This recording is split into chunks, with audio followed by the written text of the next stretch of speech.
If you don't know what you're doing in the first few moves of the game, you're going to lose so many games as white and as black. However, the reverse is also true. If you have your chess openings down, where you really understand what you're doing, you are going to win so many online games, including so many games right out of the first few moves. I'm rated about 2,000 in online chess, and it's not uncommon for me to get great positions and just win by move 5 or 10 in some way or another. And if you want results like that, you are in luck. In this video, I'm breaking down my entire opening system for white after 1d4 and tending 2c4. In my opinion, this is by far one of the strongest, easiest, and best overall ways to play as white in online chess, especially in blitz and rapid. And if you don't have 20, 30 minutes to sit through this video right here and learn my exact system for white and black, I mean, you're just not serious about online chess. That's all I can say about that. So I usually open 1d4. It's one of white's two best moves.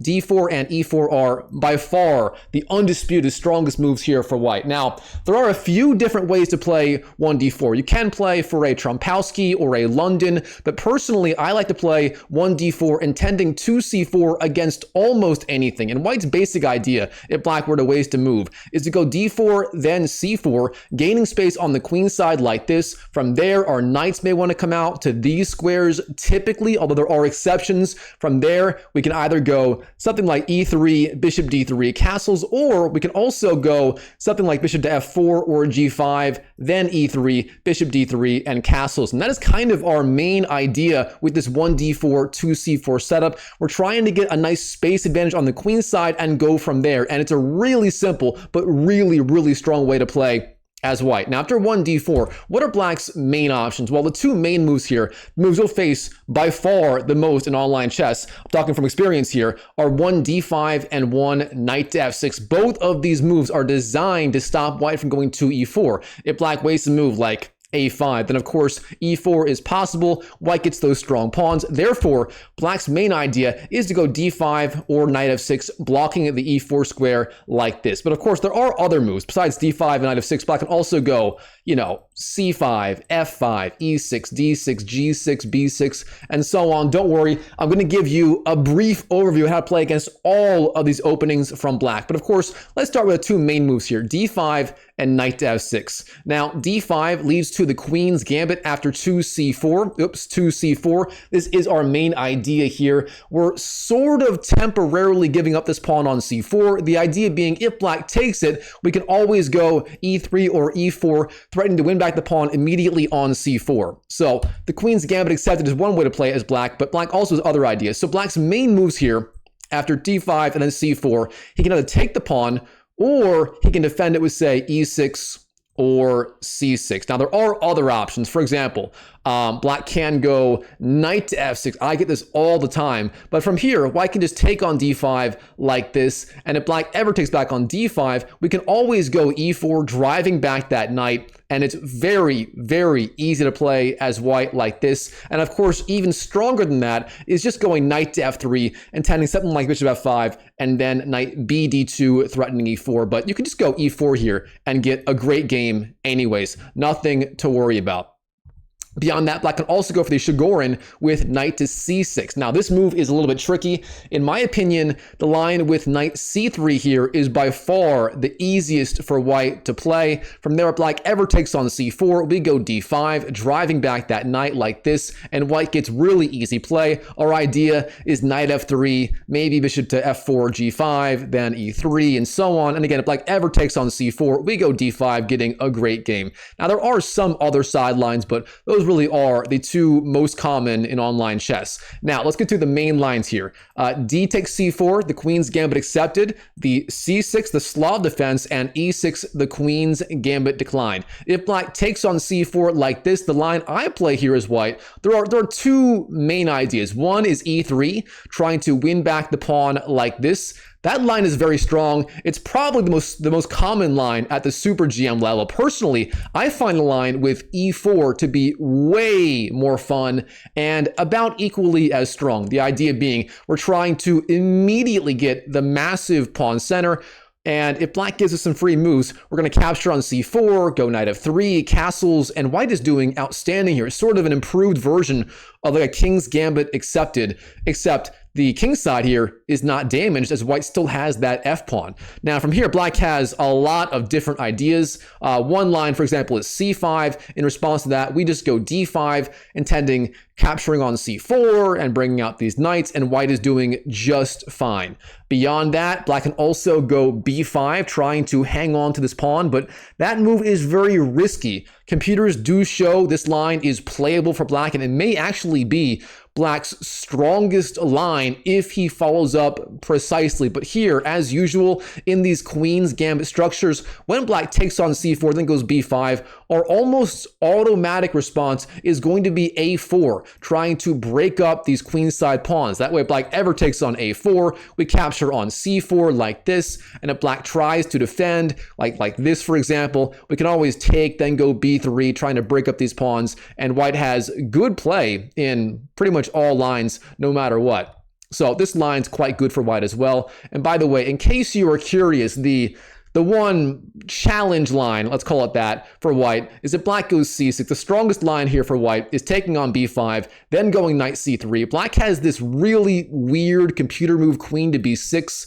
Lines starting from there get ultra complicated. White is fine. White can go knight f3 and b3 and so on and get a good game, but that line is a little bit tricky if I'm being honest. Now, beyond that, black can also go, for example, knight to f6 or knight c6. If black goes knight f6 here, what we do is we go e5, sort of in the spirit of the Alekhine's opening after 1e4, where white opens 1e4, black goes knight f6, then we go e5, driving back the knight. The same idea works here. We drive back the knight, take on c4 like this, and white's got a good game. We can continue, you know, knight to e2, then c3, or knight to f3, then c3, and then castles. And from there, white's doing excellent. And by the way, in my free online community, pretty soon, I'm giving away pretty much all of my knowledge about this opening repertoire. And trust me, I have PGN files and downloadable files and chess.com analysis files that go way, way, way beyond what's available right here in this video. So if you want to learn more about my exact opening system for white, the link is like down below this webcam right here, school.com/chessmindset. Head there. It's a free community, and I'm currently building out a bunch of free resources, free opening courses, and so on. So check it out if you're interested in, you know, learning from me and trying to hit 2000 ELO or perhaps 1000 or 1500 much faster. Now, finally, black can also go for this tricky knight c6 line, which also isn't that big of a deal. The main line here for white goes something like knight f3, defending e5. Then black goes bishop g4. That is the main idea. Black is trying to pile up more pressure on the pawn on d4 by pinning this knight to the queen.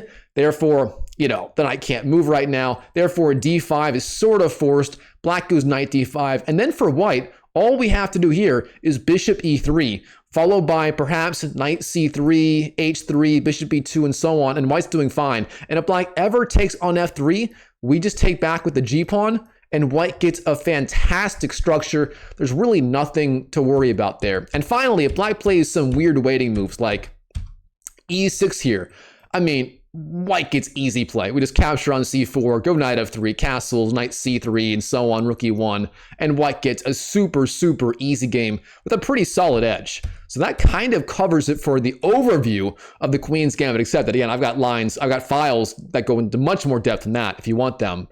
Just message me on my free community for that. But anyways, beyond the Queen's Gambit, except that black can also go c6, heading for a Slav defense. Now, this defense here is very solid, and black's basic idea is this. If white wastes a move, black is sort of threatening to capture on c4, and if white tries to regain the pawn, black can go b5, and all of these pawns are sort of defending each other.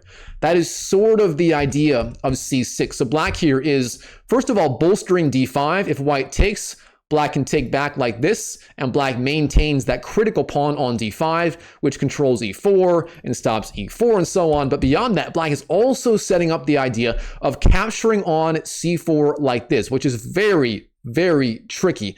Now, don't worry, we can actually just bring out our knights. So our main idea in these d4, c4 openings is go d4, c4, then typically bring out these knights to these two squares onto f3 and c3. And that plan works absolutely perfectly here as well. And it's also the strongest way to play. So Our main idea is knight f3, knight f6, knight c3 like this. And from here, black's going to have a bunch of ideas. Of course, black has some other ideas before that. If black takes on c4, our idea is e3. And if b5, trying to hang on to the pawn, we can always go a4, intending perhaps taking on b5 and then b3, kind of breaking up these queenside pawns, and white gets good play. White also has ideas based on like, knight e5, queen to f3, pressuring c6. So white's going to have a lot of ideas here. That is nothing to worry about. Now, I do want to mention, in online chess, the lines I face most often at 2000 ELO level, it's kind of shocking.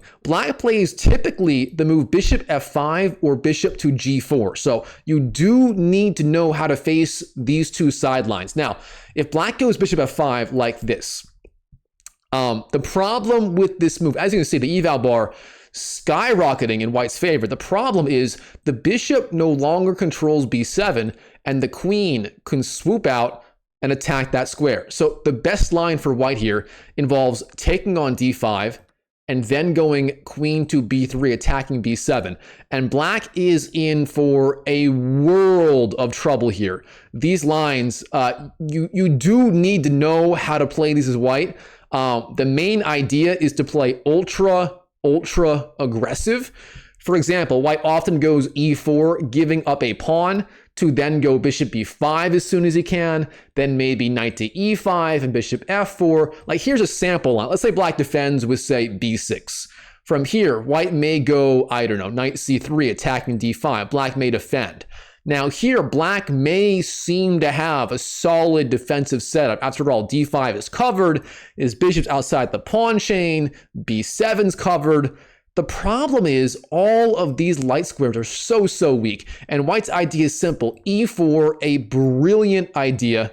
Going e4 like this. And by the way, this is all by memory. I'm just kind of remembering lines I play as white. I don't have any notes prepared for this video. So e4, and no matter how black takes back, let's say with like the bishop, the problem is, bang, bishop b5 check hits the king. So we're giving up this pawn by going e4, attacking the bishop, therefore forcing a response, and then we go bishop b5 next right away like this, attacking the king. And from there, if black defends with, say, knight d7, the problem is knight to e5, attacks the knight, threatens taking with check. And if black defends the knight like this, the only way to defend, bishop g5 pins that knight to the queen.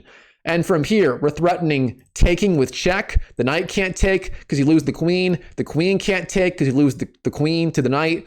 White also has ideas like queen to a4, increasing the pressure even more. There's just so many things happening. The computer says white's up by like 4.5 pawns, essentially a piece and a half right here.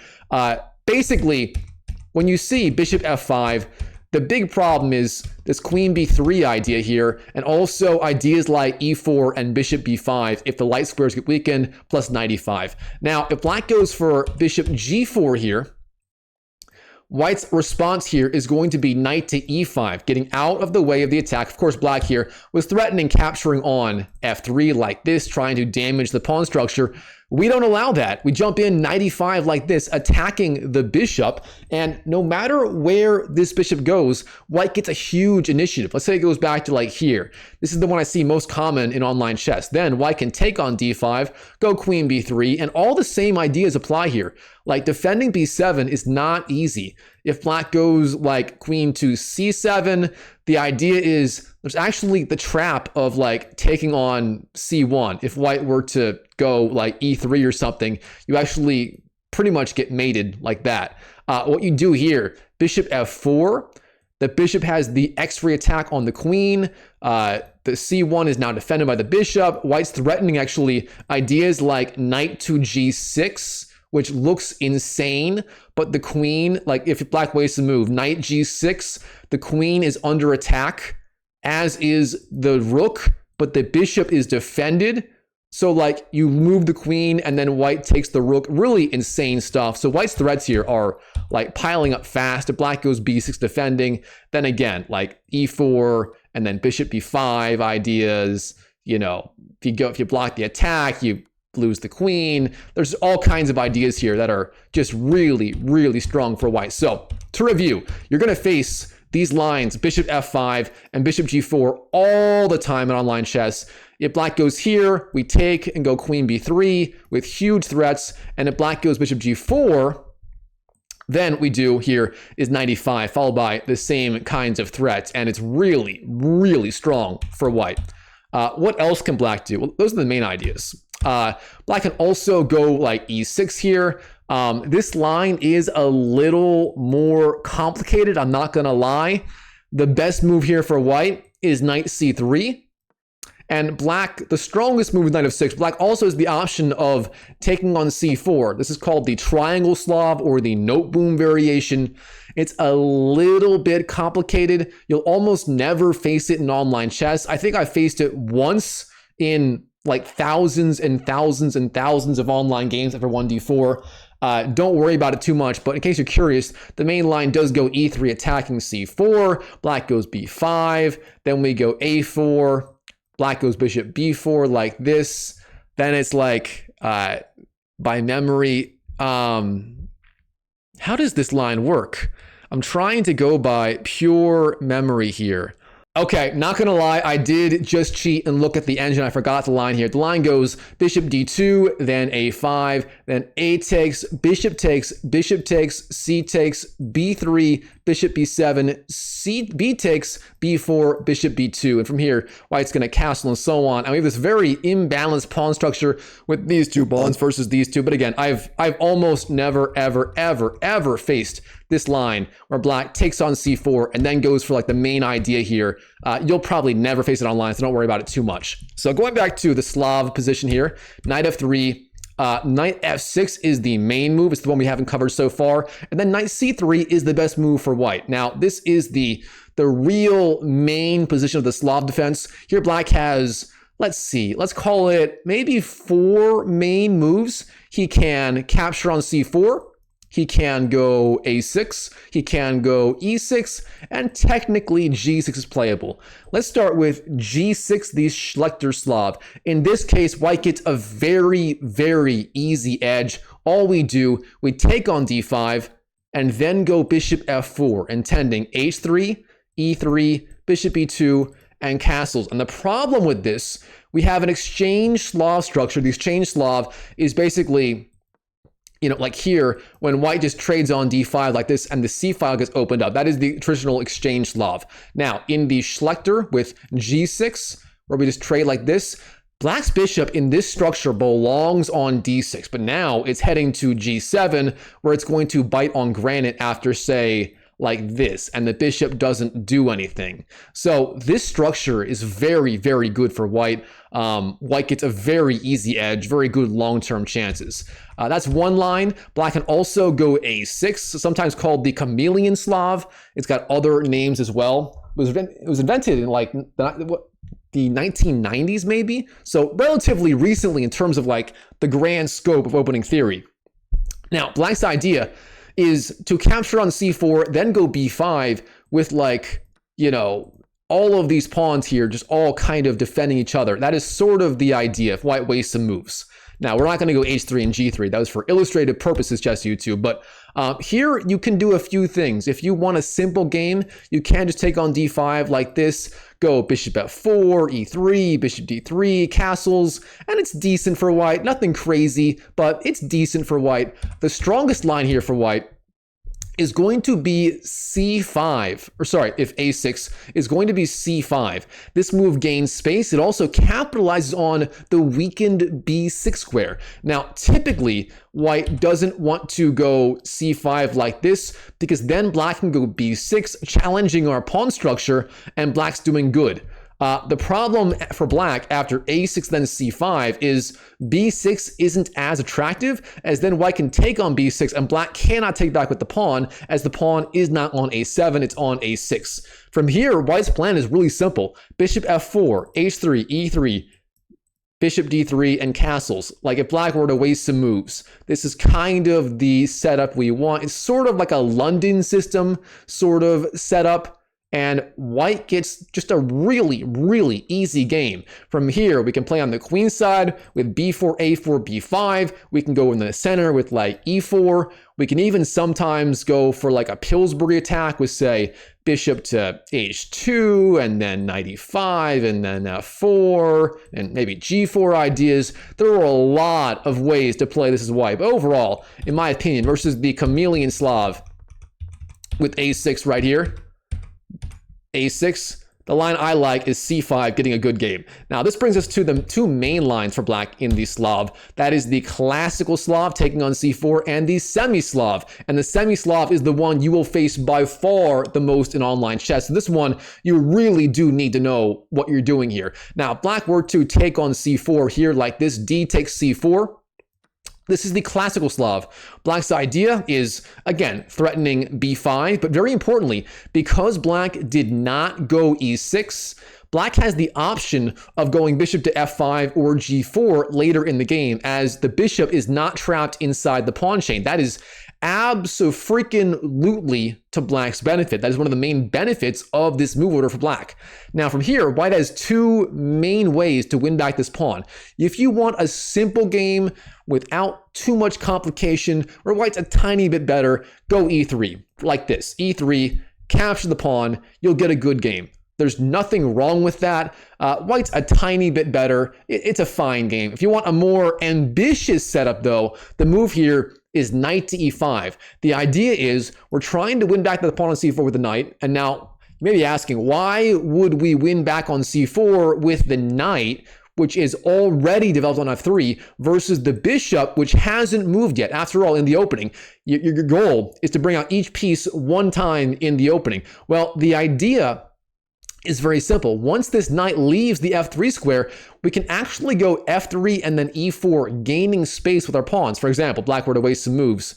Our idea is like taking on c4 and then going f3 and e4. And this pawn structure gives white a very nice space advantage in the center and on the king side, and white gets a really good game. By the way, this is called a same-ish pawn structure. And this is one of the key pawn structures in a lot of 1d4 openings, and especially in my personal 1d4 repertoire. So typically here, with the pawn on f3, white's idea is something like bishop e3 and queen d2. After all, f3 weakened these dark squares. They're not being covered by the pawn. Therefore, you need to have this bishop and the queen covering the weakened dark squares. But here, the benefits of this pawn structure far, far outweigh the drawbacks. Now, of course, black still has some ways to respond. Black's not going to roll over and just, die here. Black has a few ideas. Queen c7, knight b d7 are the main responses. For example, queen c7, knight takes c4, knight b d7, g3, and so on. And white's idea is basically g3, bishop g2, castles, getting a good game.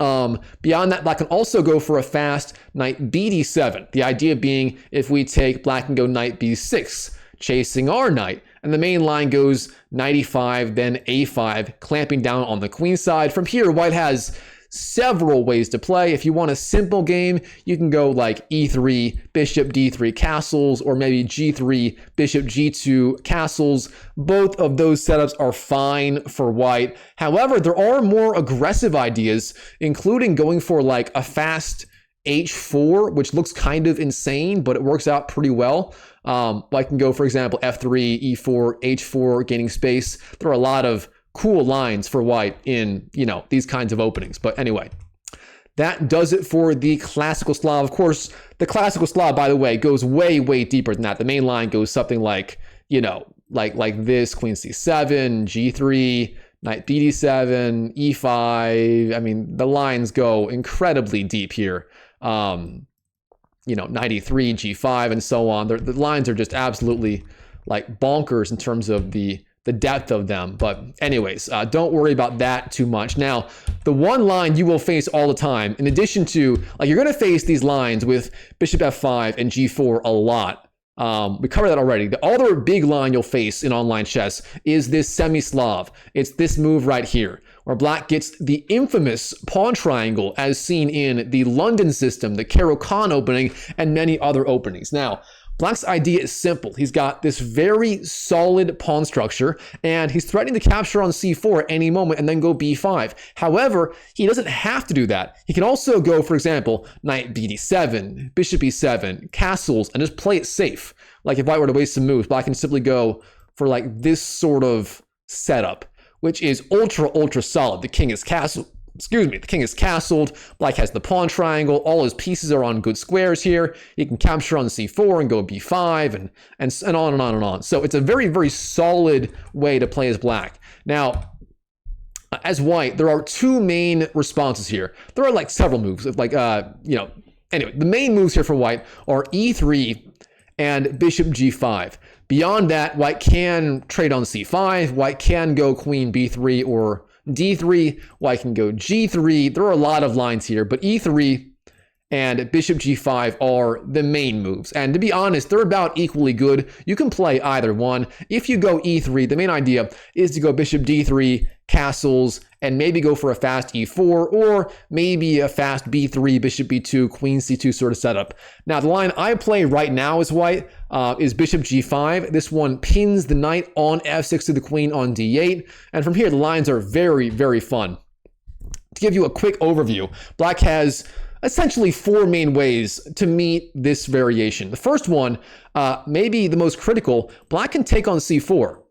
Now, this leads to the infamous Botvinnik variation of the Semi-Slav. The lines here are just insanely complicated. If you want a simple response here as white, go a4, gain space on the queen side, you're going to be just fine. Black can't go b5 as you have that covered.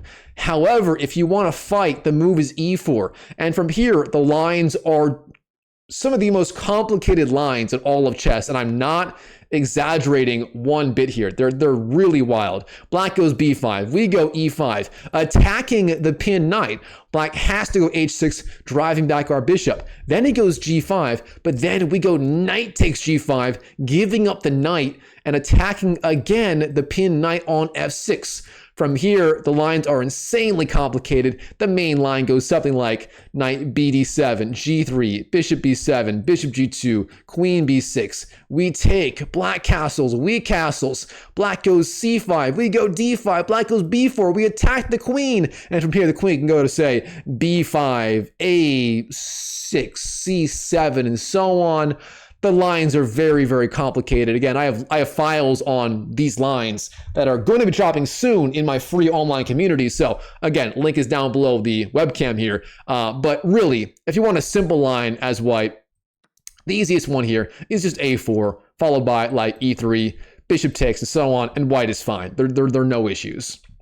That's the first line. Secondly, black can go for the Cambridge Springs variation, which involves going knight bd7 first. Now, and by the way, I believe this line was recommended by what's his name, Sam Shankland, in his Semi-Slav repertoire for black on Chessable. So this line is very common, it's very topical, especially at the amateur level. It's not as common at the super GM level, but at the amateur level, very common. Now, from here, black's idea, he bolsters the knight on f6, and from there, the queen is going to fly out to a5, as is the bishop to b4. Bishop to b4 like this, pressuring the knight. For example, if white goes e3, black's going to go queen to a5. Now, when you see the fast queen to a5, alarm bells need to go off on your head. Black's idea is bishop b4, also knight to e4, as now the knight, it's not pinned to the queen, as the queen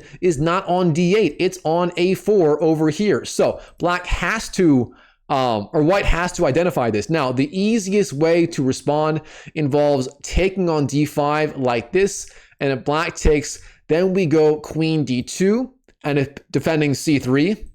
And if black goes bishop b4, we go rook c1 like this. Now, for now, a2 is defended, and if black takes on c3 like this, we take back with the pawn, and again, a2 is defended, and white is doing just fine. So there's no issues here. White can go bishop d3, castles, c4, and so on. White gets a fantastic game. So all you have to do, when you see this queen to a5 move from black, take on d5 like this, and you're going to be fine in literally all variations. Now, let's go to the move h6 here. This is known as the Moscow variation. Now here, white has two main options. First of all, you can capture on f6. That line is fine. The main line goes like e3, bishop d3, castles, and so on. White gets a good game. Nothing wrong with that at all. I don't play it myself, but it's perfectly fine.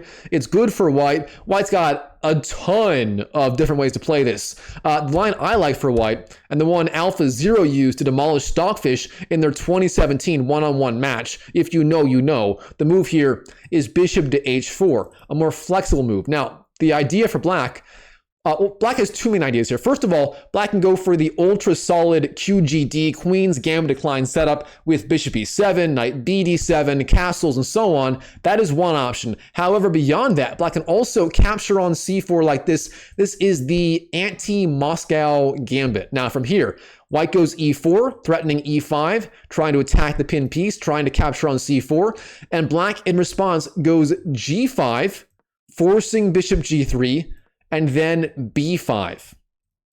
So now black hangs on to the extra pawn. However, his pawns on the king's side are super weak, and our bishop is very active, and we have two very strong pawns on e4 and d4, which do give us a good game. Sorry for the chessboard kind of whopping out there. From here, white's got a ton of different ways to play. You can play it safe and solid with like bishop e3, e2, and castles, and queen to c2 and rook d1. Sorry, arrows are getting all messed up here like this. You can also go for my preferred line, either h4 right away or something like bishop e2 first and then h4, inviting like g4, knight e5, attacking g4. These lines h4, in my opinion, are way more fun, more aggressive, more exciting. That's what I would personally recommend here. And again, I've got files on this that I'm trying to share in the near future. I'm trying to get it all sorted out here on my free community, so link down below. Now, beyond that, black can also go for the most solid line, which involves going bishop e7, knight bd7, and castles. And this is all the rage at the highest levels right now. So let's start with the move bishop to e7. So again, black's idea is to just go castles, knight bd7, maybe h6, and so on, and get a really solid game. So as white, our plan is pretty simple. There are a couple of plans. One plan involves flirting with queenside castling, maybe going like queen c2, a3, rook d1, and so on. But the simpler plan, the plan I like, just involves e3, bishop d3, castles, and playing it from there. For example, if black castles, we go bishop d3. If black goes knight bd7, we castle. If h6, we go back. And from here, black sort of has to figure out a plan. He can either trade on c4 like this, or go for maybe a knight e4 excursion, or maybe b6 intending bishop b7. Black sort of has to do something here. If he doesn't do something, we can go, for example, a3, rook c1, or queen c2, or even a fast e4 right away. White's got a lot of options. So if black goes for like d takes c4, we just take, and from there our plan is simple. Perhaps rook to c1, and then maybe threatening e4, e5. If black instead goes b6 here, as a general rule of thumb in these Queen's Gambit structures, whenever black goes b6 like this, it's almost always a good idea to trade on d5, and the reasons are a little bit complicated. But for example, if we take on d5 like this, black has a difficult choice. If he takes back with the knight, then c6 is super, super weak. This move b6 weakened c6 forever. Instead, if black takes with the c-pawn, again, this move b6 is not a good move in this pawn structure, and white is doing great. Finally, if black takes back with the e-pawn like this, again, in this pawn structure, this is called the Carlsbad pawn structure, where in the Queen's Gambit, white trades on d5 like this, and black trades back with the e-pawn. So in this Carlsbad pawn structure, black needs to have this pawn back on b7 to control c6, which controls d5. Black needs to have that nice, tidy pawn chain going from these three squares. If he doesn't have that, he's going to have a very difficult time. For example, queen c2 and rook c1 later could put a lot of pressure on that c-pawn, and white gets a good game. So black has to do something. Perhaps capturing on c4 is best, but even there, white is doing fine after something like, this a3, a5, and perhaps knight e5 at some point. White gets a good game in any case. So the Semi-Slav, a pretty solid opening, but nothing to worry about in the grand scheme of things. And that brings us to all the way back on move 2 here. After d4, d5, then c4, black can finally go e6, the Queen's Gambit Declined. Now, there are a couple of, actually maybe three main options here for white, if we're being like totally precise here. One option is the exchange variation, where you go knight c3, intending to capture on d5 like this, and then go bishop g5. That is perhaps the strongest way to play as white. It's very, very good. Real fast. Beyond that, white can also go knight to f3, just bringing out these two knights. That transposes to a different line. I'll cover that in just a moment. Finally, white can also go knight f3, intending knight f6, and then g3, going for a Catalan opening. Now, the Catalan is insanely popular at the highest levels. Magnus Carlsen himself has been playing it a ton ever since his World Championship match, I believe in 2022, if I'm right, versus Jan Nepomniachtchi, or was it 2021 or 2020? I forget the exact year, but recently Magnus had a World Championship match, his last one, where he beat the Russian Super GM Jan Nepomniachtchi, where he played the Catalan a lot as white. And ever since then, he's been playing it left and right. He recently beat Fabiano Caruana with the Catalan in Norway chess and so on. But the Catalan is a little bit complicated. It's very technical, and it's not the easiest or most intuitive line for an improving player. So you can play it. It's very, very strong, but it's not my favorite option. My favorite option overall just involves going knight to c3 or f3, followed by the other move like this, knight c3, then knight f3 like this, getting these two knights out here like this. Now, of course, black has some other options. Instead of knight f6, black can also perhaps go c5 or take on c4. These lines aren't that dangerous. If black goes c5, what we do, we trade on d5 right away and then go knight to f3. And no matter what black does, he's going to be in trouble. If he takes on d4, we take back, and black has the super weak isolated pawn on d5, and that does give white an edge. White's plan is simple. Maybe, you know, g3, bishop g2, or perhaps bishop to, say, f4 and e3 and bishop b5 and castles. White gets easy play in any case. If black instead goes knight f6, then we can go bishop g5 like this, pinning that knight to the queen on d8, threatening perhaps taking on c5, then d5, and so on, and black's under a lot of pressure. And finally, if black goes knight c6, then we can just trade on c5 like this, again with the attack on d5, and white gets a really good game. So c5, this is called the Tarrasch variation, named after, I believe, Emmanuel Tarrasch, one of the legendary first great chess players. It's pretty good for white. Nothing to worry about. Finally, if black takes on c4 like this, that is also sort of dubious. White goes e4, threatening capturing on c4 with a really good version of a queen's gambit accepted. Now, as promised, if black goes knight f6 and we go knight f3, this leads to one of the biggest positions in all of 1d4 openings, but we're going to cover it via a slightly different move order. Let's go all the way back to the very beginning. On move 1, instead of d5, black can also go knight to f6. This is perhaps actually the most common first move for black. The idea is you control e4, therefore if white goes e4, he loses a pawn like this. So black is trying to stop d4, e4, which is white's main idea in the opening. So from here, we go c4, and now black has a lot, and I mean a lot, of different options. The main move here for black is e6. Black also plays g6 quite a bit, and beyond that there are some sidelines like perhaps d5 or c5 or b6 and so on. Let's cover all those one by one. Now, if black goes for the fast b6, his idea is bishop b7, trying to control e4. For example, if we go knight c3, black can go bishop b7 and get a good game.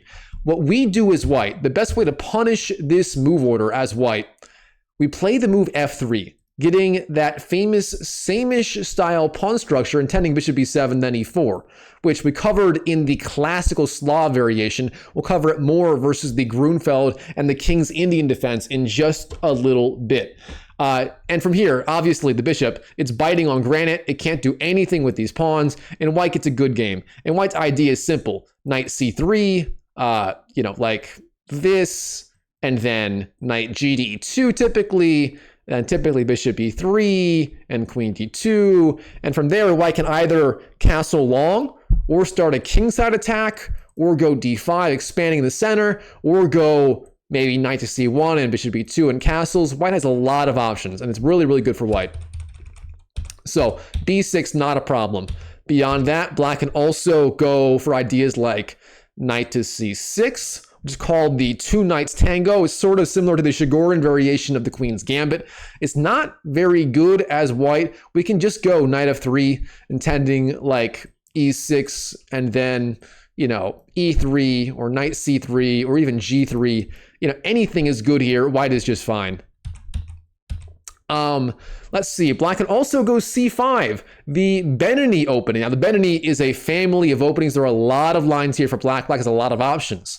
We go d5. In response to a fast c5, we always go d5. That is the strongest way to play, including on move one. On move one, if black goes c5, we go d5 like this. So, back to our position.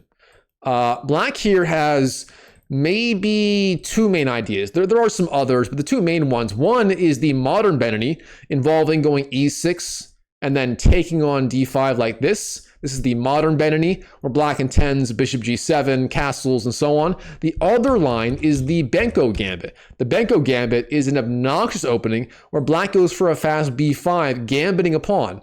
And if we take it, black goes a6, gambiting another pawn, but he wins it back. So overall, white wins a pawn, but black gets very dangerous compensation on these open files on the queen side. He may intend like queen b6 and eventually rook b8, like this, and black gets a ton of pressure. Now, fortunately, white here is just better. Here's how you face the Benko. In my opinion, I've tried everything. The easiest way to face the Benko involves taking on b5, and if black goes a6, we just take on a6. Now, from here, if black takes on a6 with the bishop like this, what we do is knight c3, intending e4, kind of like this. And if black takes on f1, we take with the king, intending g3, king g2, fianchettoing our king like this. And from here, white is totally fine. We have plans like maybe rook to e1, maybe queen d3, maybe a4, knight b5, knight to b5. And overall, white is doing just fine here. There's really no issues to speak of. So pretty easy stuff for white. If black doesn't take on a6 with the bishop,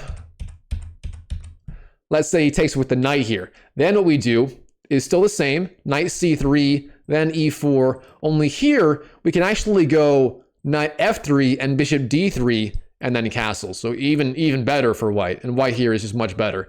We can again go a4, knight b5, or even threaten ideas like bishop f4, rook e1, and then e5, which is quite dangerous here from black's point of view. So overall, the Benko gambit, not that big of a deal for white. It's pretty easy to deal with, in my opinion. The other way for black to play, black has a few. Black has a lot of weird options here, but the main one is the modern Benoni. This is what you will face most of the time. So black's intending taking on d5 and then going g6, bishop g7, and castles. That is the modern Benoni, maybe the strongest Benoni variation. Now, white here has a lot of different ideas. I'm going to show you two really, really simple ones that are really good here for white. The first one, we go on c3, knight c3, black takes, black goes d6. Now, in both of these lines, we go knight c3 and knight f3. As usual, that is sort of our default game plan in all of these 1d4 openings. Now, black goes g6. If black goes bishop g7, that line is not strong at all. As white, we can just go e4, bishop d3, castles like this, intending castles, rook to e1, and white is fine. White's got a really, really good game. Now, if black goes g6, there are two lines I like here for white. They're both very good. The simple one involves going bishop f4. And our idea from here is simple. We want to go h3, e3, bishop e2, and castle, sort of in the spirit of the London opening. It's sort of like a London versus the modern Benoni. And the reason this works so well is like in this position, Black can never go knight bd7 as he loses the pawn on d6. So the bishop has some really, really uncomfortable pressure on the black position. And black has a hard time finding a way to sort of untangle here. And white's idea, again, bishop e2, castles, maybe queen d2, and so on. a4 stopping b5. And later, white can also go potentially e4, maybe even like removing this knight somewhere and then going like f4 and e5. So white has got a lot of options here. The other line that's really good for white that I like involves going here. It looks crazy. Knight d2 like this. Now, what is the idea behind this move? It's simple. We are going to go e4 and then bishop e2. So the idea is this knight, it's already out of the way of the f-pawn. That means going f4 then e5 later is going to be super, super, super easy to achieve. And it's not so easy for black to figure out how to attack the white position because white is so ultra solid. We've got g4 covered by the bishop. If black ever goes a6, we go a4, clamping down. And now there are two main ways for black to play this. If black plays this move knight a6, intending knight c7, and then trying to go b5, this is actually the strongest way for black to play. As white, what we do, it's a little bit counterintuitive. We go a4 and then f3, intending moves like king to h1, knight c4, maybe bishop f4, queen d2, and so on. And it's pretty good for white. If black goes for any other idea, usually involving a fast a6, we go a4, clamping down on b5. And the simplest way for white to play is actually going h3, rook e1, maybe knight c4, and then a fast f4, e5 attack. And white gets really, really good play with e5 being supported by this knight on c4. So that line is also good for white. Again, if you want a simple line, the bishop f4 line in the spirit of the London is the simplest and also extremely strong. But this one involving knight d2 might be even stronger if you like a more complicated, aggressive play style. Now, that covers a lot of the sidelines after knight f6. Let's cover the big daddy move here, e6. Now, what is the idea behind this move? It's simple. White, if he had a free move, if white had a free move, let's say black goes like h6 here. If white has a free move, white wants to go knight c3, intending e4, with the knight behind this c pawn. For example, if like, this or whatever, this is our ideal formation with these three pawns plus this knight supporting this pawn right here. So if white gets a free move, knight c3 is absolutely the idea. So black's going e6. The idea being if we go knight c3, black can go bishop b4, pinning this knight to the king on the e1 square. This is called the Nimzo Indian defense. I play it as black, as do all the top super GMs as black. Is maybe black's strongest opening after 1d4. Now, this is playable for white a lot, and I mean a lot of top grandmasters play this as white. The big ones being Shakhriyar Mamedyarov, I believe it's how you say his name. Also, Wesley So plays it a lot. Also, who's the other Russian grandmaster who plays it all the time? Alexei Sarana plays it quite a bit as white. Actually, he almost exclusively plays it as white. He's around 2,700 ELO. Ray Robson plays it quite a bit. The list goes on and on. So a lot of top GMs play this line as white or even specialize in it. It's quite good for white. And the benefit is white has like a million different ideas. White can go a3 or queen to c2 or b3 or e3 or f3 or g3 or knight f3 or bishop d2. All these moves are actually playable. So white's got a lot of options here. Personally, I don't like the Nimzo Indian for white as much. I prefer this move, knight f3. The idea being black here, if he goes d5, heading for this d5 setup, we go knight c3, achieving that position that we mentioned earlier, this being one of the biggest positions in all of chess, where white gets the two knights out, and it's the queen's gambit declined, and black's got to find something to do here. Now, beyond d5, what else can black do? Black has two other options. Well, three. One is c5, heading for the Benoni. We already covered that. The other one is bishop b4. This is called the Bogo Indian. The idea being you develop the bishop, give the king the check on the e1 square, intending castling. But in my opinion, knight bd2 is a really good response. The idea being we block the check with the knight. Then we're going to go a3 sooner or later. And black's got a very difficult choice. After a3, do you trade on d2, giving up the bishop pair essentially for free? If you do, black is just worse throughout the entire game. We go e3, bishop d3, castles, and white is just better. On the other hand, if you go back like this, then we can go e4, getting a beautiful pawn center and a huge initiative threatening e5. If black goes d5, we can go e5 with a huge attack. So this line for black, I'm not a big fan of it. Magnus Carlsen plays it sometimes, but in my opinion, bishop b4 is just not that good. Knight bd2 is, in my opinion, the best response. Although bishop d2 is also good for white. It's not as fun though, not as exciting.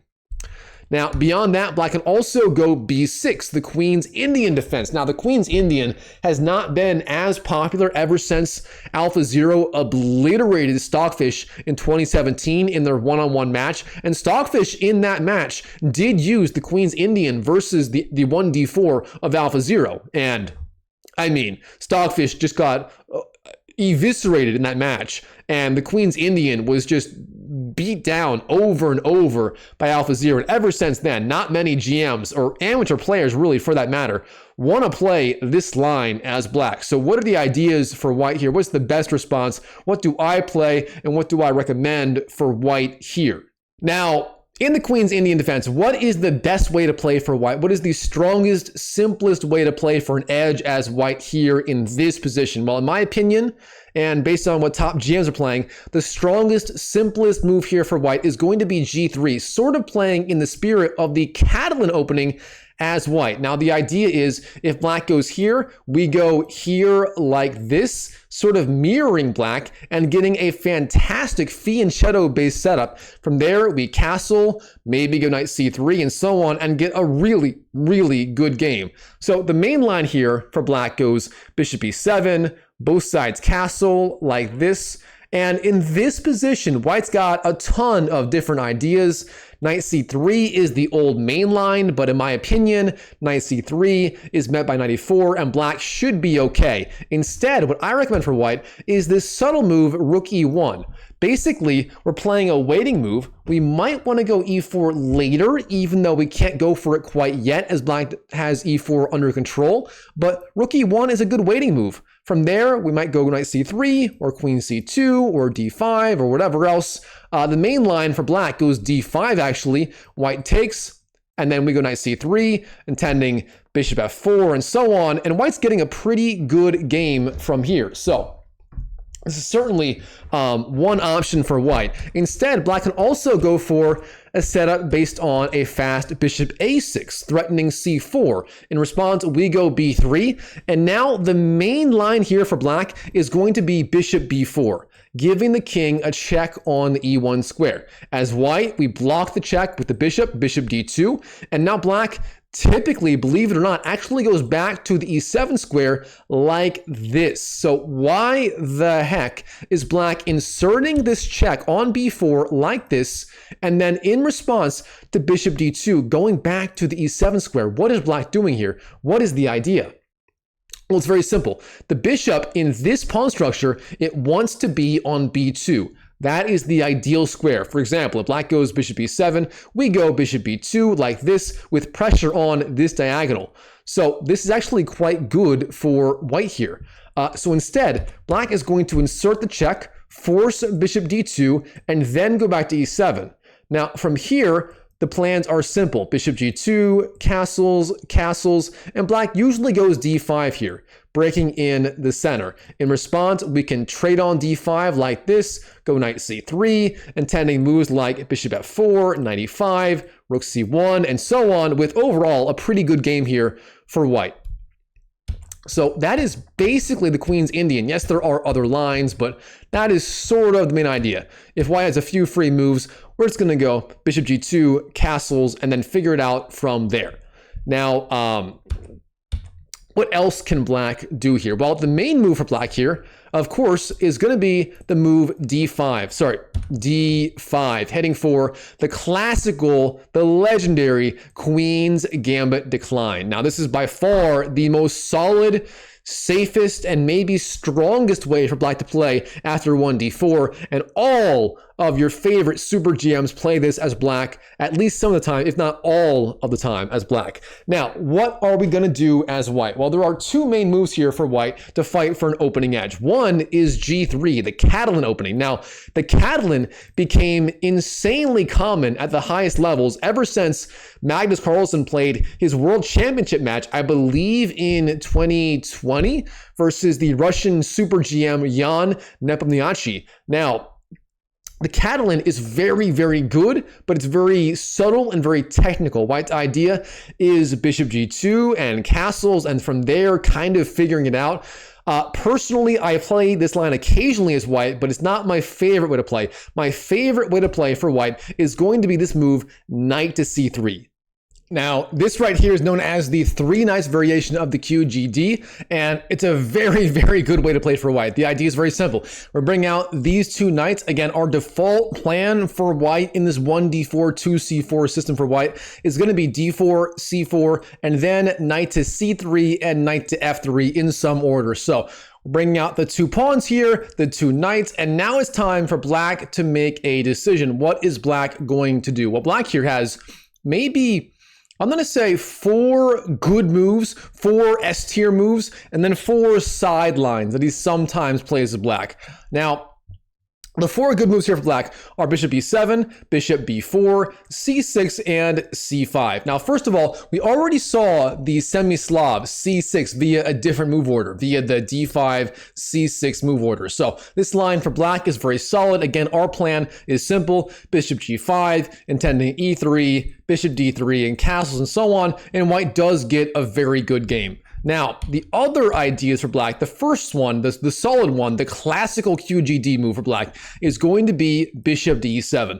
Now, this line is ultra solid for black. Black's playing like the most solid defensive idea you could imagine after 1d4. So black's plan is simple. He's going to castle. From there, he's likely going to go knight bd7 and then go c5, counterattacking on the queen side. And it's very, very hard to get a tangible edge versus this opening from black. But there are some ways to create some practical problems. Now, a long time ago, in a galaxy far, far away, the old move here for white was bishop g5. The problem with this move is black could literally just go for this kind of setup and be totally fine. So white here has basically nothing. So instead of that, later the move bishop f4 became the main line for white. But this line also has some problems. Specifically, there is this line for black where, again, you go knight bd7, and the main line for white is c5, but it leads to these ultra, like, stale-matey, drawish positions where white doesn't really have any obvious way to break through. So, in recent years, a different line has emerged as the absolute main line for white and the best way to play for a win. And that is the move c takes d5. The idea being, if black takes back with the pawn, that is the strongest move. If he takes with the knight instead, then we go e4, knight takes, b takes, followed by bishop d3 and castles, and white is doing really well. Instead, the main move for black is taking on d5 with the pawn here. E takes d5, and then for white, we don't go to g5 with the bishop. Instead, we go to f4. Now, this move, it's sort of like the London system. It's very non-confrontational, and it's very, very good. If black wastes like a ton of moves, what is white's plan? Well, it's simple. If black is to go like back and forth here, for example, as white, we're going to go h3 and e3 in some order, like this. Bishop d3, queen c2, and likely castles. And from here, we can do a ton of things. We can go like knight e5 and bishop h2 and f4, going for a Pillsbury attack. That is one idea. It's very, very good. Like this. This is one attacking idea. Beyond that, we could also go for an attack on the queen side with like b4, a4, b5, rook b1, supporting b4, and so on. There are just so many ideas here for white in terms of what you can do. There's just a lot of ideas. So let's see here. So overall, this line, very, very good for white. Beyond that, if black goes for like a fast, like bishop to, sorry. Beyond that, if black goes for a fast, like bishop to f5 idea, white has a ton of lines where you can actually go for a fast g4, chasing the bishop, and it leads to really, really irrational but good positions for white. I'll leave it at that. And finally, the main line for black is c6 right away. The main move for white is going to be e3. And here, the best move for black is going to be knight to h5, chasing this bishop. And if we go back to g3, black just trades and black is doing fine. Instead, the move for white here is going to be h3, threatening both bishop h2 and also guarding g4, stopping bishop g4 ideas. And that is very important. Now here, the main line continues. Knight takes f4. E takes, again, g4 is guarded. There are no bishop g4 ideas, and it may seem like white's pawn structure is ruined, but that is not the case. White's idea is something like this, and then king to f1, intending g3, h4, and king g2. And believe it or not, this position for white is actually extremely good. It's very, very dangerous. White's idea is to do all of these moves, maybe queen c2, maybe rook d1, but from there, the pawns can sort of be a battering ram on the king side. For example, if black wastes a bunch of moves, white's plan is something like this. Something like this, and eventually going for it with like h5, threatening h6 and so on. There's obviously pressure here, but like, you know, white's got so many ideas of like taking on g6 or h6 or jumping up with the knight, taking at these squares. And, you know, practical games show that white is doing really, really, really well in this position right here. So this is the best black can do, and even in the best line for black, in my opinion, white's got very, very, very dangerous long-term pressure thanks to these pawns basically being battering rams on the king side. Now, beyond bishop e7, black can also go for other lines, including my favorite line for black, that is the Rogozin variation of the QGD. And that involves going bishop g to b4 right here, pinning the knight on c3 to the king on the e1 square. Now, what do we do here as white? What is the main line here as white? What should we play? Now, there are, let's call it three main moves. The old main line involves bishop g5. That is perfectly fine. It's a good move, not my favorite. Another good line involves taking on d5 like this, and then going to f4 or g5. Also very good, not my favorite either. Instead, I strongly prefer, in fact, I adore the line queen to a4 check, hitting the king as well as the bishop.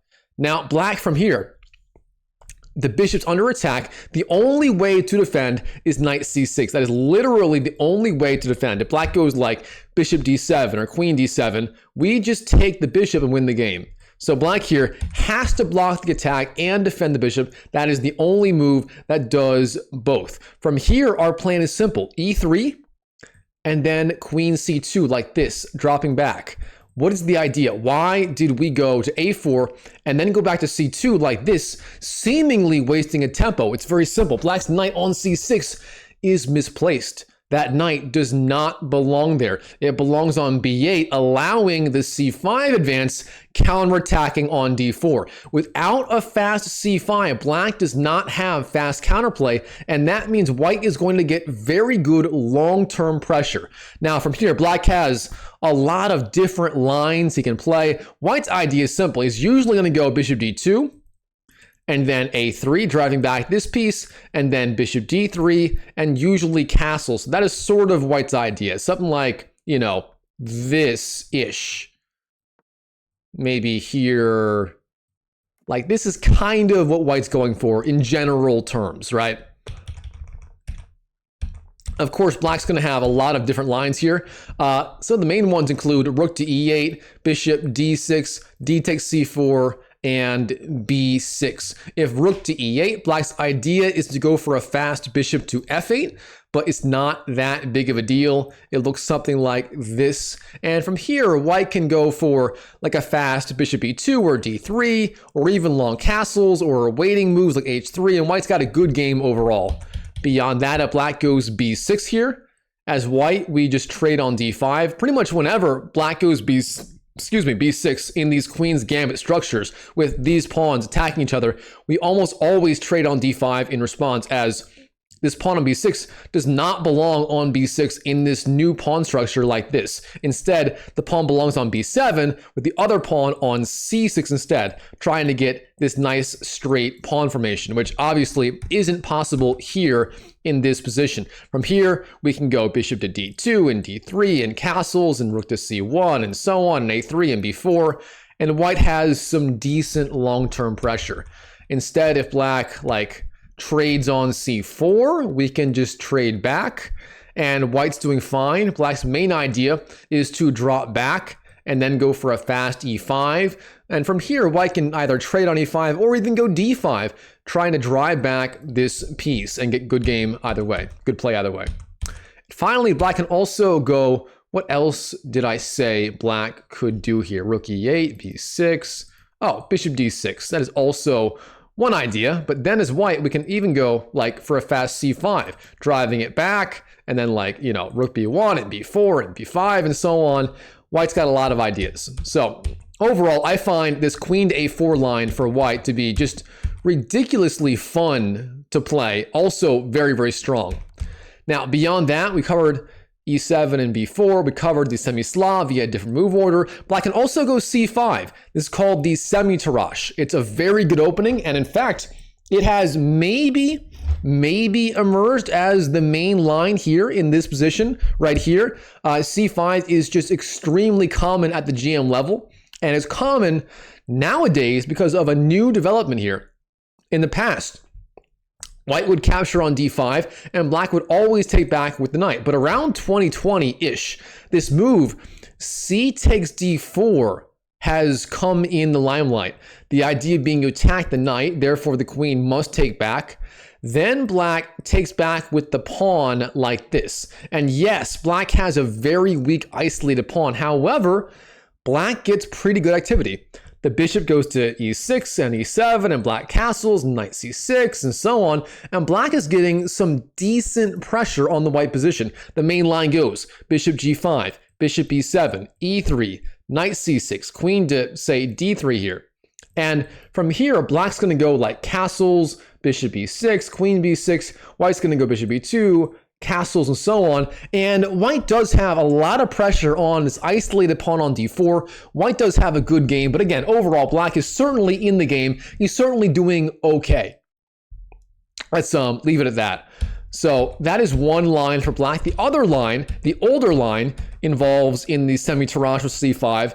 White can take on d5, and black takes back with the knight like this. Knight takes d5. From there, the main line goes e4, driving back the knight. Black takes on c3, we take back, and the main line continues. C takes, bishop b4, bishop d2, bishop takes, queen takes, and then castles. And from here, white's idea is bishop c4, intending castles, rook fe1, rook ad1, and usually playing for a fast d5 advance. And white gets good play here, regardless, in pretty much all lines. So that is the semi-Tarrasch. So that is those are the four main moves for black here: bishop e7, bishop e4, c5, and c6. We get good play versus all of them. Now, black has some other sidelines real fast. If black goes knight b d7, this is sort of a waiting move. It's sort of a combo of the bishop e7 and the bishop b4 line, as black can go either of those moves next. As white, we take on d5 like this, go bishop g5, pin that knight to the queen on d8, and from there we go e3, queen c2, bishop d3, and either castling long or on the king side with a good game. And the reason this line works so good for white is this knight on d7, it blocks the bishop on c8 from entering the game. So this is why this is a good opportunity for white to trade on d5 and go bishop g5. Now, beyond that, black can go, for example, d takes c4, the Vienna opening. Now, there are two ways to play the Vienna. As white, we go e4, and black here can either go bishop b4 or b5, and they're both very interesting. If black goes bishop b4, that is the old main move, the classical Vienna move. As white, we have two moves. Bishop g5 is one option, pinning this knight, stopping knight e4 ideas, but I like the other option, bishop takes c4, just a little bit more. The idea behind this, our knight on c3 is actually pinned to the king. We are literally giving up this pawn. However, we can just castle, and in all of these lines, like this knight, it's under attack. Black can take on c3, but no matter how black does it, white's going to get an insane attack against the black king. So these lines are very dangerous for black. I've got them all covered in my upcoming PGN files that I'm giving you guys in my community. So again, link is down below the webcam right here. The other option, which is actually even more interesting for black, is b5. Now, is b5. Now, this move has emerged as, you know, a way to get a really complicated game as black, which is also a decent move. You know, Jan Nepomniachtchi plays it a lot. Gukesh D plays it a little bit as black. Like, everyone plays it once in a while as black. Now, what's the idea? It's simple. We're going to go e5, chasing this knight. Black's going to go knight d5. Then we win this pawn on b5. However, black is going to preserve this pawn via the ridiculous move, knight b6. So both sides here have, let's see, 7 pawns. Black's missing one pawn sort of on the D file, white on the C file. Both sides have 7 pawns, and black is somehow hanging on to this pawn here. Now, as white, our plan here is simple. We drop back with the knight, then we go bishop e2 and e3, and from there, we either castle short or we go for the alpha 0 attack, h4, h5, h6, with the rook still on h1. For example, if black goes like here or something, we go here, and then either we castle or we go h4, h5, h6, attacking on the king side. Both options are quite good for white. That covers that line. So we covered the sidelines, knight b d7 and d takes c4. The other two sidelines are a6 and h6. Let's start with a6. In response to a6, all we do, it's really simple. We just trade on d5 like this. C takes d5, black takes back, and then we go bishop g5. So again, this exchange variation idea. And the reason this works so well here is the pawn on a6, it is not a good move in this structure. So we develop, attack the knight, pin it to the queen, intending e3, bishop d3, castles, and so on, and white is getting a fantastic game in all lines. Instead, h6 is a little more tricky. Black goes h6, guarding g5, stopping bishop g5 ideas. Obviously, we cannot trade and go here because we lose the bishop, so don't do that. Instead, the line I like for white here is simply bishop to f4. The idea being, of course, this square is guarded, but instead we go here. Now, the main idea for black is to go bishop d6 in response, challenging this bishop. As white, we continue.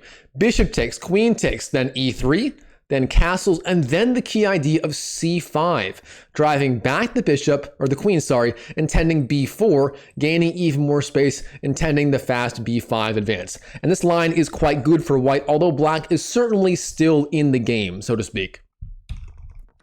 So that does it for this position, maybe the most important position in our entire opening repertoire right here. So again, to review, black can go, you know, bishop e7, bishop b4, c6, c5, knight b d7, d takes c4, a6, and h6. And there are even some other moves like, I don't know, b6 or knight c6 technically playable. But overall, white gets a very good game against literally anything black can do from here. So it's just nothing to worry about. It's easy peasy lemon squeezy. So heading back to move 2, We covered e6. We covered c5 ideas. Now it's time for the other big move for black, g6. Now, with this move, g6, black is trying to fianchetto his bishop and then castle. And there are two main ways black can play this. One is going for a fast d5. This is called the Grunfeld defense. Black goes d5 in response to knight c3. The reason why he does this, if white takes and black takes back, and then white goes here, black can always trade on c3, damaging white's pawn structure, intending bishop g7, and then c5, attacking the pawn, and so on. And black, in all of these lines, is doing relatively okay. Beyond that, black can also go for a King's Indian defense with bishop g7 here. But the King's Indian is not that common nowadays, and white has a number of very strong lines, the strongest of which is this line where you go h3 and then bishop to e3 here. So this line for white with h3 and bishop e3 is effectively a King's Indian murderer. It is a really strong line. It is the top engine line nowadays. And white's plan is to go for a fast g4 in many lines, intending g5, attacking on the king's side. Obviously, h3 guards g4, stopping knight g4 ideas, keeping that piece alive. So it's just a really strong line, and most black players simply will not play the King's Indian anymore for that reason. Now, personally, after a lot of research, I do not like this move, knight c3. The problem is d5 for black is just so strong. I cannot find for the life of me even a smidgen of an opening edge after the Grunfeld here, right here. I just can't find it. So I've done a lot of research, and in my opinion, this is my personal opinion, it's a little bit controversial. In my opinion, the strongest move here for white, not to mention the simplest, the most fun, and giving you the most aggressive attacking setups, is the move f3. Okay, what the heck is this move f3? Obviously, we're blocking knight to f3 ideas, so there better be a good reason to play it. But it turns out there is. Where our goal is to go for a fast e4, getting what's called a Samish pawn structure, based on the Samish variation of the King's Indian defense. And this pawn structure is very good for white. White gets this massive pawn center, and from there, all white has to do is find good squares for his pieces behind the pawns. For example, knight to c3, knight g to e2, bishop e3, queen d2. That's all he has to do, and white gets a really strong game. Now, if this move is so good, why don't more top grandmasters play it? Well, they do, to be honest. I mean, Prognanda plays it all the time. Levon Aronian plays it. Magnus Carlsen plays it. Ding Liren, the former world champion, used this line to murder GM after GM after GM, including Magnus Carlsen in the last couple of years, not last few years. So this move here is really good for white. Now, black here has four main responses. There are some other sidelines, but the four main ones are bishop g7, d5, c5, and knight c6. Let's cover all of those one by one. First of all, knight c6. This is sort of a weird version of the two knights tango. We'll cover that in a little bit. Here as white, the main line goes d5, chasing that knight, knight e5, we go e4, black goes d6, and from here, knight c3, bishop g7, all of the obvious moves, and now we have to go f4, driving back this knight. That is so key. So f4, knight d7, and our plan is knight f3, intending bishop e2, and then long castles, and white gets a fantastic game. And really, that's about all you have to know to reach 2000 ELO as white with this opening system. Instead, if black goes for the d5 setup, that is the Grunfeld move, but this move d5 is a lot weaker versus f3 versus knight c3. The reason why, we take and then we go e4, but now there's no knight on c3, meaning black cannot trade off the pair of knights. All the knights stay on the board, and that gives white much better chances for an edge. Now here, the main line goes knight b6, and from here, white goes knight c3, intending the simplest attacking setup of all time, that is bishop e3, queen d2, and long castles like this. For example, bishop g7, knight bishop e3, castles, queen d2, knight c6, castles. And from there, we have all of these ideas like bishop h6, or h4, h5, or d5, or king b1, or knight gd2. And white's game is so simple. It's just so simple. I promise you, if you play this line as white, you're going to win so many games here. Now, black has some different ways to respond, but honestly, I very rarely play this line as white. Black just doesn't play the Grunfeld versus 3f3 at the 1500 2000 ELO level online, so I just haven't faced it that much myself. But there are, everything white does is basically trying to attack the black king. Some of the main lines include here on move 8, f5 is common. In response to f5, we go e5, intending h4, h5, attacking here, or bishop h6 and castles long. Either way, white gets a great game. Beyond that, black can also go for a fast e5. In response, we go d5, again, intending long castles, h4, h5, h takes g6, and so on. And again, white gets a great game.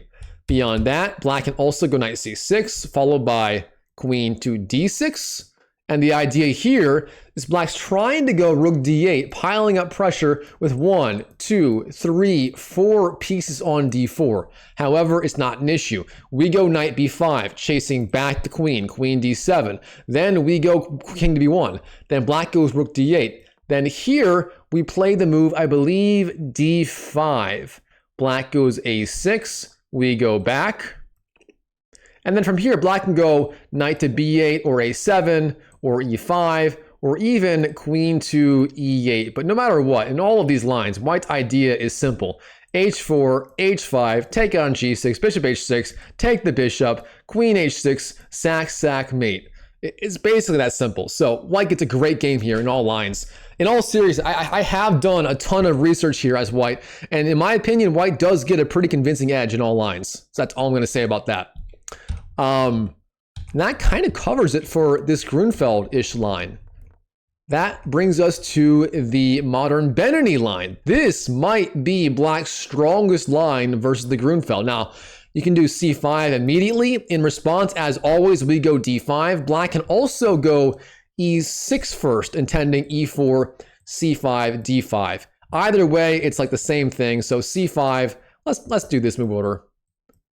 c5, d5, and black's idea is to capture on d5 and then go d6.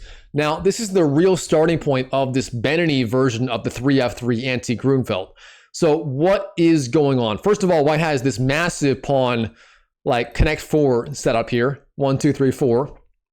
And white's obviously got the bigger pawn center, the better pawn structure, and so on. The problem, though, is again, as usual, this pawn blocks the knight from going to f3, and therefore white's going to have to find sort of a less orthodox way to develop. So how does white develop his pieces? It's very simple. We start with this knight. Then we go knight g to e2, and then knight g3, like this. Knight g2, castles, knight g3. Then we go bishop g5 or e3 or f4, followed by queen to d2. Actually, sorry. We go bishop e2 first, then castles, then bring out this piece to any of these squares, and then go queen d2. And there's not a whole lot black can do to really slow us down. Like if black goes a6, trying to go b5, we go a4. If black goes like here, intending here, we just keep going. Like there's really not that much black can do to slow us down. And white's going to get a great game in all lines. Now, if black wants to fight for equality, he has to do some really like insane stuff here. Like here, he has to go, h5 or other really absurd stuff. Or he has to go like knight to h5, obliterating his pawn structure. Or he has to really do some bizarre stuff just to get equality. And in my opinion, white here is better in all lines based on the research I've done with Stockfish and other engines. So in my opinion, this is very good for white, very easy to play, and it's hard for black to really get good counterplay. So that brings us to the final line in the 3f3 anti-Grunfeld, anti-King's Indian line. That is the King's Indian proper with bishop g7, allowing us to go e4. Now black castles, and we go knight c3 here. So Question, is this the strongest line there is versus the King's Indian? No, it is not. In my opinion, the strongest line is that h3, bishop e3 line we saw earlier after like this move order. e4, d, h3, castles, bishop e3. In my opinion, this is the strongest way to play as white. However, if you play that move order, black can always go d5, which in my opinion is equal in the long run. Instead, we're going to go f3 here, intending a same-ish King's Indian. Now, is this the strongest line versus the King's Indian? No, it's not. However, it's still the King's Indian, and white here still gets an edge. Meaning white, again, with the 3f3 move order, is better everywhere with really easy play. Now, black here has a variety of ways to continue. We always go knight g to e2 first, then going ideas like bishop e3 and queen d2, or bishop g5, queen d2, and so on. Now, black here, if black goes c5, we go d5, heading for, again, that Benoni style structure, which we know is good for white. Instead of black goes e5 here, we go d5 anyway. So again, c5 and d5, our response is always going to be d5, gaining space in the center and getting a fantastic game. Now, what else can black do here? Well, actually, first of all, if black goes e5, this is perhaps the most common line you will face in online chess. So let's dive into this a little deeper. If black goes e5, we go d5. Now, black here almost always goes knight to h5, intending a fast f5, but it's not a problem. We're going to go bishop e3, and if f5, queen d2, like this, intending actually long castles. Now, if black goes f4 here, that is not a problem. That's what black usually plays. We go back to the f2 square, intending long castles, and from there we can attack on the king side, on the queen side with c5. Either way, white's in total and complete control here. White's got a great game, as you can see by the eval bar, showing white has a massive, I mean massive, 0.6669 pawn advantage. So, very, very good for white. Beyond that, black can also go for a number of other weird looking ideas like a6 or c6 or knight c6 or knight bd7 or b6 or whatever. Against all of these, don't freak out. If black goes for like a weird setup, let's say with like knight bd7 and then a6, and then just our basic plan here is always going to be knight ge2, then bishop e3, then queen d2, and then we find a plan. So if black goes for some weird system like this, whatever, we always bring out these pieces and then we decide the plan. And if black is like messing around being an idiot like this, we can always go for a fast g4, h4, h5, kind of just attacking right away. Like we can always just go for the attack and castle long if we need to. So that is certainly one idea. So, by the way, not the best idea here literally, but like, you get the idea. h4 is good. h4 is almost always safe. Castles long is safe, and so on. So, bishop h6 is good, and so on. So the King's Indian, not that dangerous. In my opinion, white gets a very, very easy edge with the same-ish King's Indian. That does it for g6. Now on to all of black's sidelines. After d4, black has a million sidelines. He can go e5, or f5, or c5, or d6, or g6, or e6, or b6, or, I don't know, a6, tending b5, or knight c6. Literally all of these are playable, but don't worry, they're not that strong by any means. If black goes, let's see, e6. In response to that, we're going to go c4. The point being, if we go e4 instead, we're heading for a French defense, which we don't want as black. That is no good. Instead, c4 is the move, intending either like d5 or knight f6, and we're back in our normal system for white. So not an issue at all there for white. If black goes f5, the Dutch defense, in response to that, there are a lot of lines you can play. One idea is g3, intending bishop g2, and then knight f3 and castles. That is playable, but it's more subtle, it's more technical, and it's a little bit harder to play as white. It requires more knowledge to get a good game. The other ideas are c4, intending knight c3 and maybe queen c2 and bishop g5 and sort of queenside development here, which is also quite good. There's also the really, really fun line, very provocative line, bishop g5. The idea of this is simple. If black goes here with the knight, we just take the knight. It's like the Trompowsky variation on steroids. It's really good for white. If black takes here, we can go like e3, threatening checkmate literally in one move, which is good. And if black takes like here, we can always go h4, followed by like e3, c4, bishop d3, attacking f5, and so on. And again, white's getting a very good game with a better pawn structure for literally nothing, like for free. It's just, you know, good stuff. And finally, I do want to point out, black here cannot win the bishop. If black tries to win the bishop with the Noah's Ark trap, which is like h6, g5, f4, like this, it doesn't work. This does not work. If you like puzzles, pause the video right now and try to figure out why this line for black does not work at all. It's really simple. The idea for white, we ignore the bishop and we go e3. What's the idea? If black trades on g3, we play the move queen to h5, checkmate.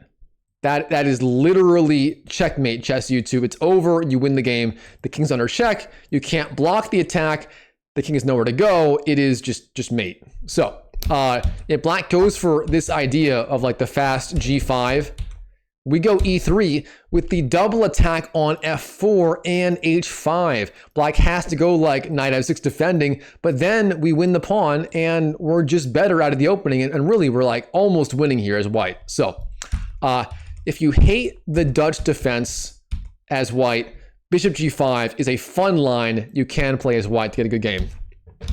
Now, beyond that, black's got a bunch of other sidelines. This video is already pretty long. Here are some basic ideas. If black goes g6 or d6, I recommend e4, like this, g6, e4.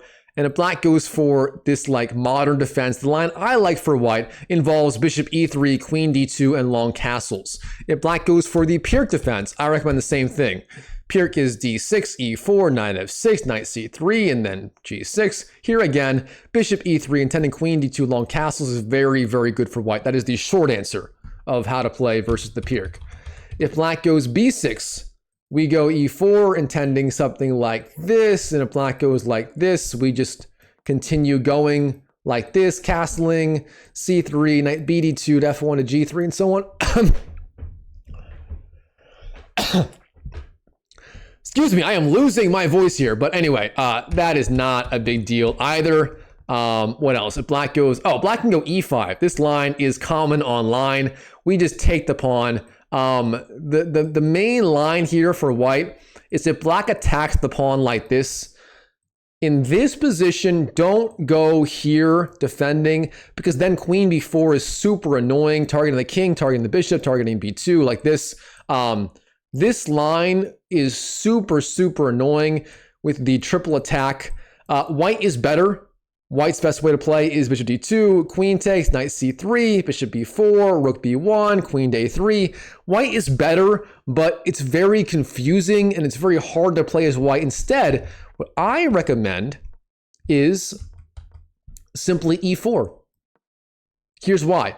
If black takes, we just go here, intending bishop f4, queen d2, and long castles. And what can black do?